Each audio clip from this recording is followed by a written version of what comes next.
Okay, we're back, and it's another day and another remote control repair. So let's have a quick look at this one, because I'm actually using something with a broad infrared filter, and we have the neighbour's dog just snuck across my front yard. Anyway, now we have a seemingly working remote control. However, one button doesn't work, which is the OK button.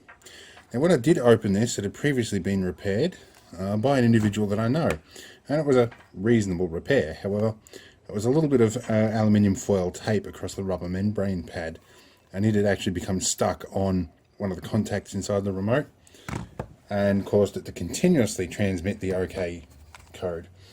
But anyway, let's get cracking here. The only problem with some of these remotes in this case is that there's a little tiny slot to get the battery out, and it makes it very difficult. So I'm going to have to use something like a screwdriver, or in this case an empty Parker refill. Works really well. I keep these around for that exact purpose. A couple of batteries out of here. Now this one, having been opened before, will probably be relatively easy to get open, I assume, especially considering I had this open off camera earlier. The only challenge with this is finding a starting point. And my good old friend Mick from Mick's iPhone Repairs has given me some of these plastic separation tools. They're a little bit like the automotive panel poppers. I'm just trying to do this in such a way that you can actually see it on camera, because it can be difficult to do that. Let's adjust my camera angle slightly. You can see all the junk that is my desk now. So let's work our way around the back here. Go all the way around. Now that we've got it going, we'll just run along like this, and it snapped back together again. Yay. Alright, a little bit of adhesive assistance, a little bit of blue tack to stop it slipping, and we should be able to do that. Run it all the way up, and we'll just continue around the end here. Continue. Alright. Now, you might ask me why I'm doing yet another remote control video. Well, this one has a bit of a twist. It's something that you guys might be interested in doing yourself. So let's get into there. There we go. It's clipped open, and I haven't added to the existing screwdriver marks on there. So we have a usual remote control layout. Two plastic clamshell halves, and we have a rubber membrane. Now I have had this open to give it a quick clean. I used a bit of contact cleaner, which I have floating around. This is the Aussie made contact cleaner I get from Super Cheap Auto. Very good stuff, doesn't seem to affect the plastic, unlike carby cleaner, which is probably not a good idea. It is a little harsh on rubber compounds like this. Now if we have a quick look here, let's see if my camera will focus. This little button popping out here is the OK key. We can compare it to one of the adjacent keys with good conductive pads. This guy is pretty well shot, which makes sense. Now you can get little replacement pad kits out of China, a membrane keypad kit, but there's also a conductive paint. So I've got this little kit from my local J-Car shop, and I've never used them before, but I get the general concept.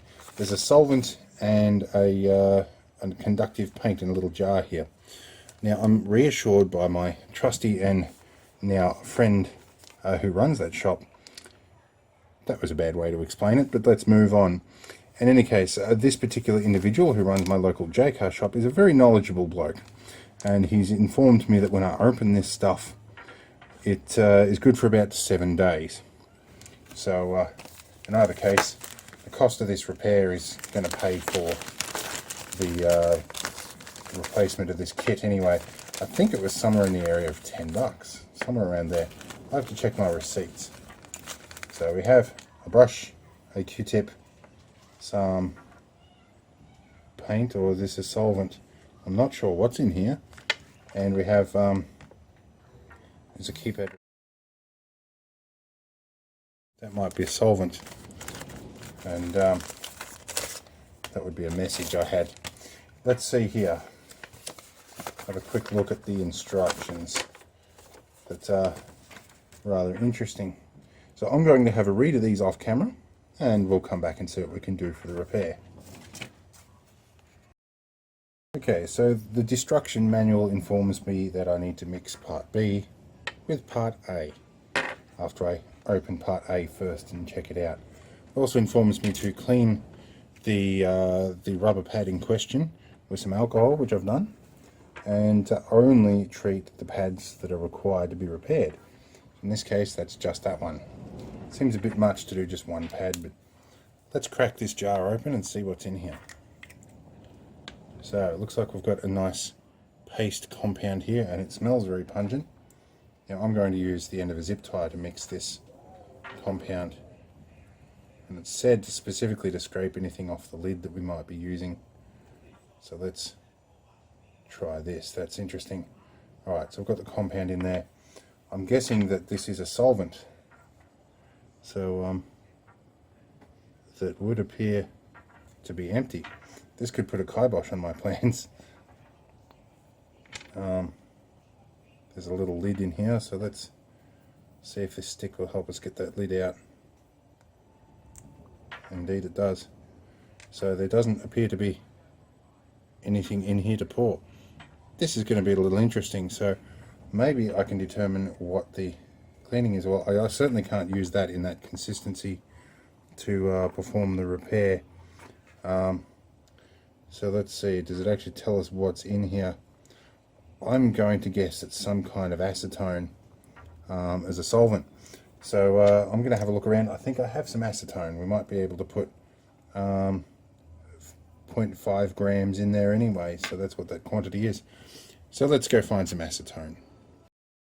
Well, acetone being what it is a very pungent and deadly material. Also dissolves lots of stuff, so I need to think carefully about how I'm going to do this. My original plan was to use this jar as a measure, but I think I'm going to have to think a little outside the box here. So out of practice with this, obviously we know the lid is not dissolved by acetone, so I'm going to measure what I think should go in there, just into the lid. I'm also going to put it right over here near my fume extraction vent, so keep the fumes out of here. Now let's pull the little lid out of this thing again. I hope you guys can see what I'm doing. I might just bring my camera around this way a little bit. Okay, so I'm going to just carefully pour this in this way. Actually, I might use a method I've seen chemists use, which is to pour with a stick like this and hope that it runs down the stick, and that seems to be working relatively well. Okay, and we have pretty close to a measure of acetone in there. We probably need a little bit more here. Now, normally the chemist would use a glass stick for this, but let's do it that way. There we go. Okay, so let's get our mix in here.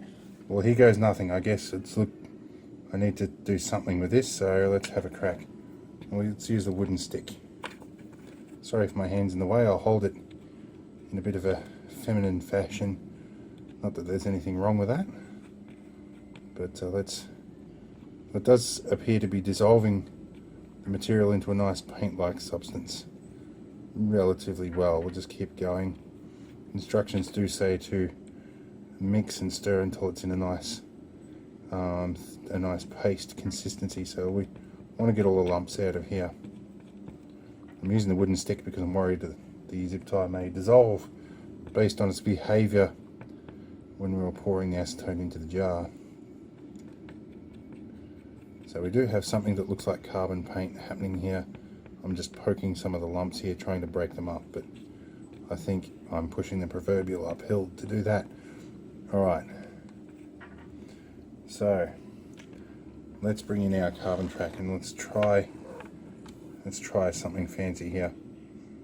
So let's, the tiniest little bit here. Can we see what we're doing? Yes, can.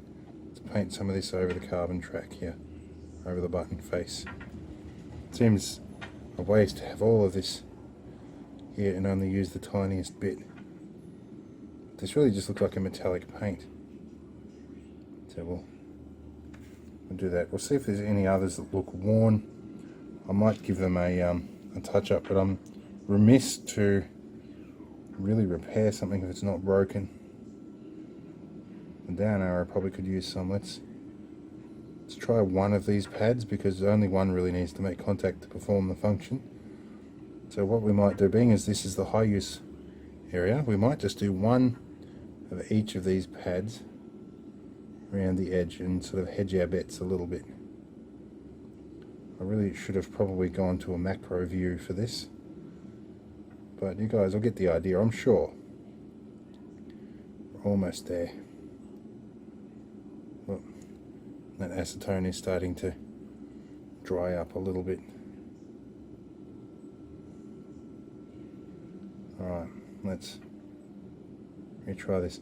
Now it does warn you that pushing this into service quickly could cause a problem, so this is probably going to be something I'll pick up tomorrow once this all dries. There we go. So I'm just going to give it a couple of coats as each one sort of partially dries. Alright, that's not too bad. So let's just put everything over here. I'm going to put the lid back on here. I think this may have been used given the state that it was in, but you know, we'll see. So let's put all that away. Okay, and I'll ditch all of these into the bin over here. And alright, so I think we've got a about a 24-hour wait to see if this really works. So I'm going to leave it for about an hour before I reassemble the remote. I don't think you really need to see me reassembling a remote, it's not that exciting. But we'll go from there and see if it works. Alrighty, see you in 24 hours. Right, well, I've left all of this sitting overnight, and it looks like the contacts have set pretty well. I'm trying to give one of these a gentle poke. Looks like a little bit of that may have moved, so I'll give this a quick little inspection off camera before I reassemble, but I'm hoping this works. Right, so we've got it back together. Let's turn our lights off for a sec. Let's push a button that we haven't repaired. Okay, this is a bit of a funny angle on this LED. What you can see from there. Let's try the button we did repair. Looks like we have some success. I wonder how long this will last. Let's try one of the others we repaired. Just one of the double pads on. They look to be working alright. Okay, so I'd say this is a fairly successful test. I don't know how long it'll last, but I guess we'll find out. If it does fail, I guess we'll be back for another video. Alright, I'm going to call that done, and with some lights back on. So that's a remote control repair. Simple one, quick and easy video. Alright guys, I'll see you in the next video.